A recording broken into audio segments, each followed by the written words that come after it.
you for the interview, Professor Jeffrey Olick. Can I ask, please, to share about yourself and about your studies, please? I'm a sociologist by training, and I specialize in the field of memory studies. I ask questions about how societies and groups within them confront the past, both the good and the bad, and I'm particularly interested in the way that we represent our past changes over time. We've seen, for instance, in the last few months even, a widespread international movement to change monuments, to look at aspects of our history that we have not wanted to look at in the past. And so I find that really interesting, and that's where I focus my studies. As a scientist, you have made significant contributions to the interdisciplinary field of memory studies. Do you think is it possible to research a subculture as a phenomenon for the viewpoint of collective and collected memory? Yes, absolutely. Groups are constituted not only by what they share in the present, but by the view of who they are, where they came from, and what they mean over time. Every group, whether it's a nation or a corporation or a club or a political party or a subculture, invests great time and energy in telling stories about its past. It wouldn't know what it was if it didn't have some shared memories, some references to things that happened that called them into existence, that defines who they are. So collective memory is an essential feature of all group identities, and subcultures among them certainly. And that's a very interesting question that I think should be researched more, how different subcultures talk about their pasts and how different pasts are represented in subcultures. In your opinion, can we consider that collective memory, historicity, and the public sphere is one of the prerequisites for the existence of subcultures? Yes, as I already discussed, collective memory is how a group is constituted. It's what it means. When we talk about identity in general, we share an identity with the people at one particular point in time.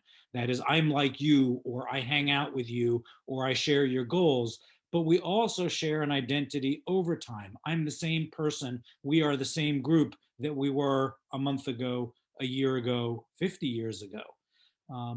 And so groups like subcultures are constituted by the memories they share in common.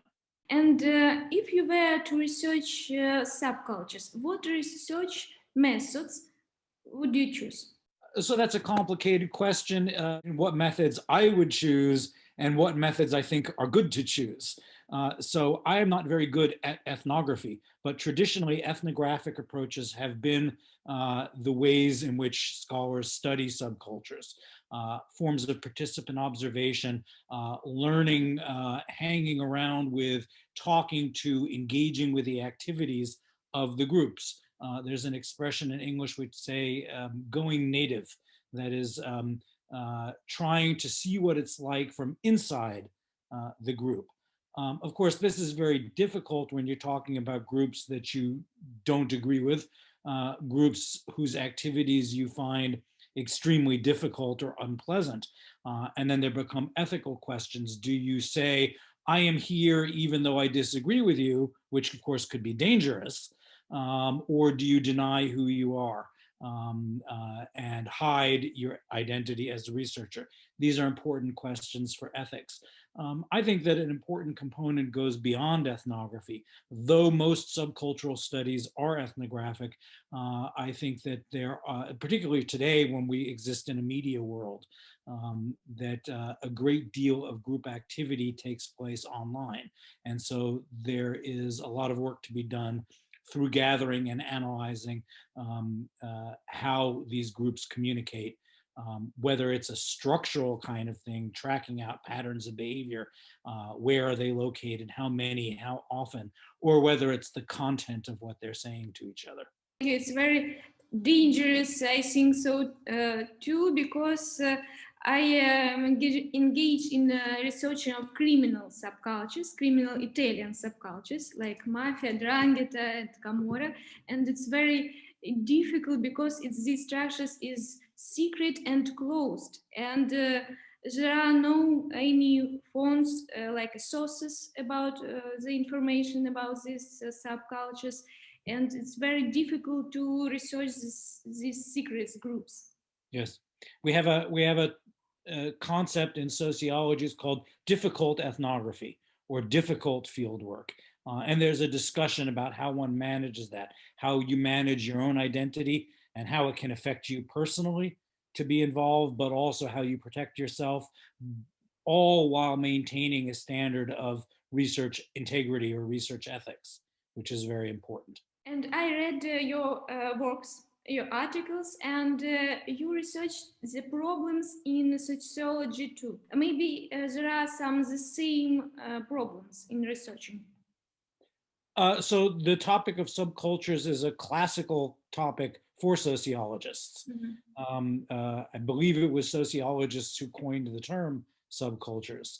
Um, uh, it came out of the field, the sociology of deviant behavior, sociology of delinquency, field work that started at least in American sociology, at the so-called Chicago School. These were sociologists at the University of Chicago in the early years of the 20th century who developed and applied methods of field work. So one of the first things that the Chicago sociologists did is they sought out these subcultural groups and tried to describe them in as much detail as possible from the point of view of the participants and from the point of view of the observer.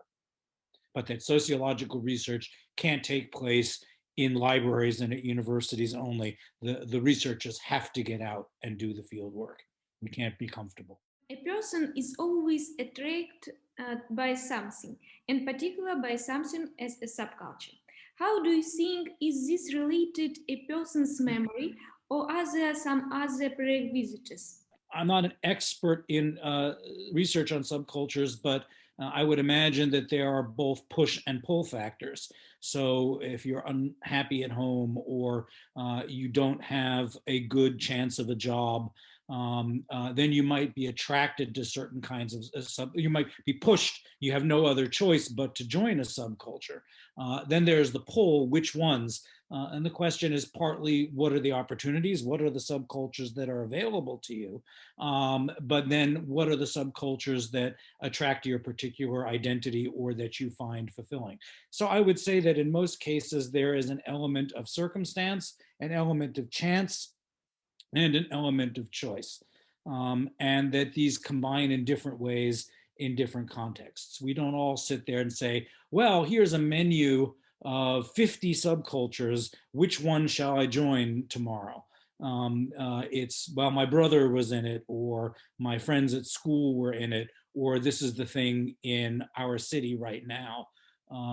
The thing again about our media world is that we do have a lot of choices because we can find the group that, or the practice, or the identity, or the subculture that interests us the most. We can join the chat. We can associate with people, including very far away. The question is, what's the difference between a subcultural identity that exists only virtually, only online, and one that involves face-to-face interaction and engagement with the local community in a particular time and a particular place? When a person joins a subculture, do you think is it a fatal way or it is a success for a person? I think we all need groups. We're not, human beings need to associate with people. And of course, what's considered a subculture or a deviant group at one time can subsequently become a normal group, just like a normal group can subsequently become a deviant group. So I think we need friends. I think we need identities, but there are better, it's a very complicated process. For myself, I think that whatever local or group interest or identity or association you join, it's best if you keep in mind that we're also, by virtue of being human, by virtue of living in a particular place, we're all members of a larger community and we have some obligations to that. So one of the questions is whether your subcultural identity is simply a special interest, if it is contributing to the wider world in a positive way, or if it's walled off and destructive and dangerous.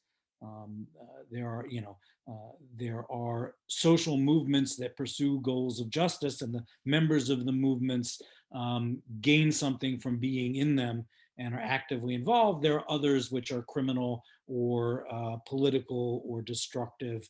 The people in them also gain something by being in those groups. Every person took part in any subculture, like a hobby, family, maybe job, and every person is in some part of subcultures. Do you think so too? Well, actually, I think one of the greatest problems we have in contemporary life is the problem of loneliness. So I wouldn't agree that everybody is involved. Some people, in fact, are quite cut off. And it doesn't have to be physical, it can be social. You can be lonely in a very large city surrounded by 5 million people. But if you don't have human connections, this can be very destructive. There are health consequences, there are socioeconomic consequences. And I actually believe that many of the structures of contemporary life, we need to investigate the forms that lead people to join groups, to enter subcultures. But at the same time, we need to also look at the factors that prevent people from joining, that keep people separated and isolated and alone, and then confront that as well.